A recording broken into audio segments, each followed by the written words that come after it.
yang sudah diberikan. Saya dan teman-teman saya dari mahasiswa Universitas Kristen Duta Wacana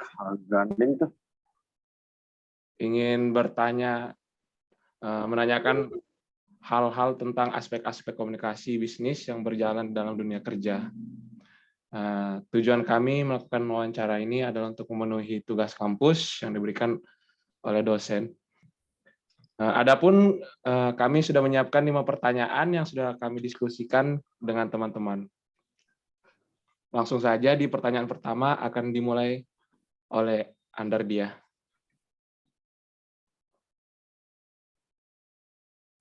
Pertanyaan pertama yaitu, apa strategi komunikasi yang dilakukan oleh Bapak dalam menghadapi klien yang hard to deal with?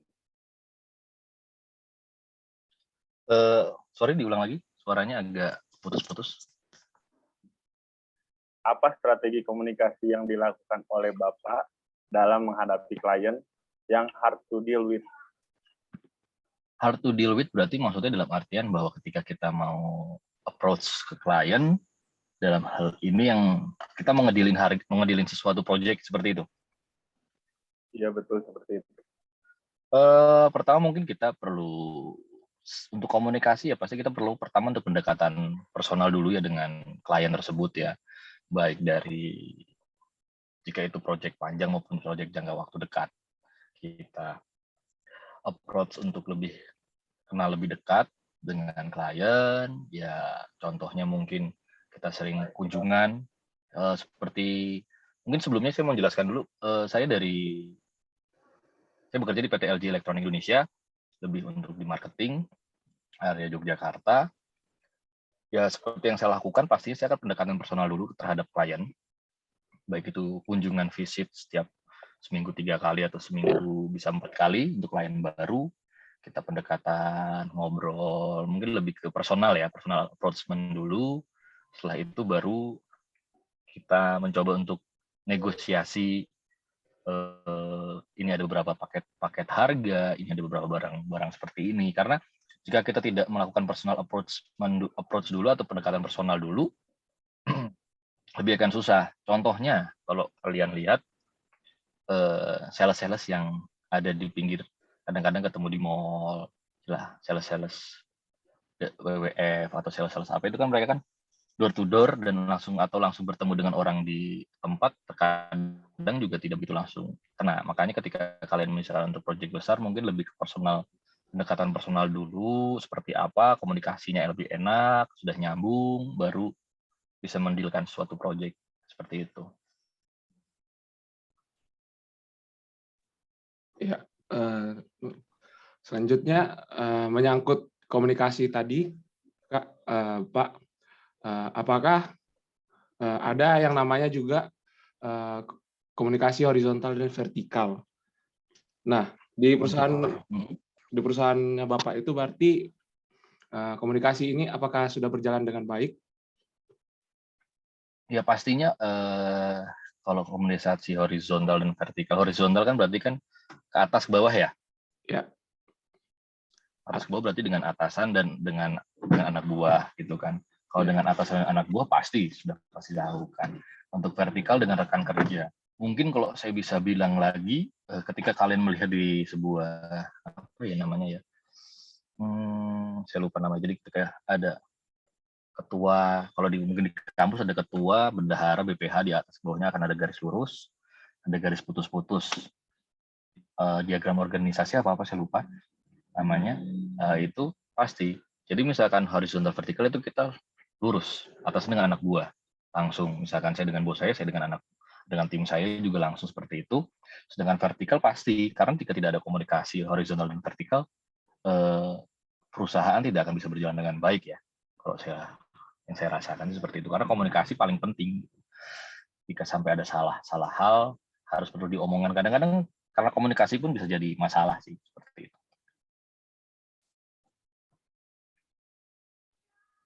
Baik, kemudian dalam teori 2 faktor kan ada faktor hygiene yang merupakan faktor ketidakpuasan karyawan. Nah, bagaimana Bapak mengatasi ketidakpuasan tersebut? Ketidakpuasan berarti kan kita bahas kalau di sisi saya sebagai marketing berarti dari sisi penjualan.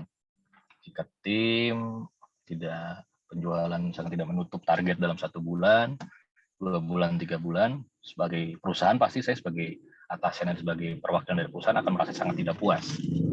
Pertama pasti kita lihat dulu kondisinya seperti apa. Selama kita kasih waktu lah 1 bulan, 2 bulan kita kasih peringatan sampai ke 3 bulan. Jadi setelah 3 bulan kita akan melakukan proses pemecatan, tapi di belakang itu kita lihat apakah ada sesuatu hal nih. Kalau dari saya pribadi, dia ada apa dengan karyawan tersebut? Ada apa masalah di rumahnya atau ada masalah yang lain? Misalkan dia ditempatkan di suatu tempat, dia tidak cocok di tempat itu karena beberapa hal. Apakah bisa kita pindahkan ke tempat lain atau memang dia tidak bisa bekerja gitu kan, tidak bisa memenuhi target dari perusahaan. Kalau tidak memenuhi dan tidak bisa diarahkan atau diapa ya pemutusan hubungan pekerjaan. Seperti itu sih. Ya. Baik, selamat malam Bapak Setrio Lintang. Sebelumnya ya, malam. Saya ingin memperkenalkan diri dahulu. Nama saya Obilianto dari Prodi Manajemen Universitas Kristen Dutuwacana. Nah, pertanyaan saya, apakah Bapak pernah menjadi pendengar yang efektif di lingkup perusahaan, seperti mendengar arahan dan saran dari atasan? Jika Bapak pernah, apa dampak positif yang Bapak dapatkan ketika menjadi pendengar yang efektif? Pendengar yang efektif, kalau saya bahas mungkin pendengar yang baik ya. Kita harus jadi pendengar yang baik, mau dari sisi dengan atasan maupun dengan bawahan. Efektif, saya bilang efektif dengan baik, lebih cenderung pendengar yang baik. Kita bisa mendengarkan, kadang-kadang berbagi knowledge dengan atasan, baik atasan kita langsung ataupun atasan yang ada di Jakarta, ataupun dengan tim-tim teman-teman kita yang lain yang satu setara, ataupun dengan bawahan kita juga. Jadi untuk pendengar yang baik pasti, karena jika kita tidak mendengar, kita tidak bisa bercerita, mendengarkan, kita tidak bisa mengerti apa yang salah dari kita gitu. Kita bisa ketika atasan bilang kamu salah saya apa Pak? A, B, C, D. Kamu harusnya E, F, G, bukan A, B, C. Gitu. Oh baik Pak. Kita juga harus bisa berubah gitu. Ketika kadang-kadang ketika pendengar itu kan mendengar, nggak tahu ini sama apa enggak ya dengan pertanyaannya. Tapi kalau kita mendengarkan sesuatu ya pasti harus ada dan kita harus bisa mendengar, bukan hanya bisa berbicara. Itu sih, karena itu juga bisa merubah apa yang kita salah ataupun apa yang kita tidak baik ketika kita mendengarkan dengan, ini bahasanya mendengar dengan efektif ya. Ya harus mendengarkan sesuatu hal yang ketika kita salah atau apa, kita harus bisa mendengarkan gitu. Dan itu harus kita terima dan kita lakukan, kita berubah, bukan hanya mendengar aja ya. Kadang-kadang kan banyak orang masuk kuping kiri keluar kuping kanan. Nah, itu kadang-kadang kalau apalagi nanti kalian di perusahaan, apalagi di dunia pekerjaan, ketika ada bahasa yang kurang baik atau ketika dimarahin, jangan masukin hati. Profesional kerja aja gitu sih. Dari saya sih gitu sih. Dan selanjutnya, sebelumnya perkenalkan nama saya Alexander Juni Tengahbel. Selanjutnya pertanyaan saya, menurut Bapak bagaimana cara memanfaatkan teknologi untuk memperbaiki komunikasi bisnis itu terjadi? Komunikasi secara digital ya sekarang ya. Maksudnya kan seperti itu kan ya. Iya. Kalau komunikasi secara digital sangat baik ya sekarang ya. Ketika dulu contohnya sekarang lah, kita bisa berkomunikasi walaupun jauh-jauh dengan face to face. Karena jika bicara hanya by telepon, contoh misalkan gini, saya meeting dengan tim, saya akan selalu meminta mereka untuk menyalakan kamera. Zaman dulu mana ada kan, nggak bisa kan? Zaman dulu orang hanya telepon aja ya, nggak bisa nyalain kamera kan gitu kan. Ketika kita mau call bareng atau telepon bareng, jadi kita tahu, di mereka itu beneran mendengarkan gitu loh. Ketika sama lah kalau kayak kuliah, kalau kalian lagi Zoom, kamera dimatiin, kalian bisa ngapain aja kan? Tapi kalau kalian nyalain layar laptop kalian, layar HP kalian kan kalian nggak bisa. Oh berarti kalian benar-benar mendengarkan. Itu sih kalau saya untuk dari sisi digital ya. Sama sekarang untuk dari sisi digital kita bisa berkomunikasi soal bisnis, kita bisa mengembangkan diri juga gitu loh. Saya akan mengembangkan diri dengan kita ikut kayak ada seminar di mana dengan posisi kita di sini, kita memperbanyak knowledge kita gitu. Contohnya saya kemarin saya mau belajar digital marketing, sedangkan itu tidak ada pendidikan resmi. Hanya dengan melakukan dengan online kita bisa, mau ada seminar di Jakarta, seminar di Bali, seminar di mana, kita nggak usah harus datang kan. Jadi itu memperbarui knowledge kita. Sedangkan untuk bisnis sendiri, ya pasti sekarang apalagi musim WFH ya, work from home ya, tidak semua orang bisa kerja di kantor. Setiap pagi pun saya melakukan meeting dengan tim satu kantor melalui online gitu, sama. Jadi benar-benar sangat membantu sih untuk komunikasi di era digital ini. Seperti itu sih.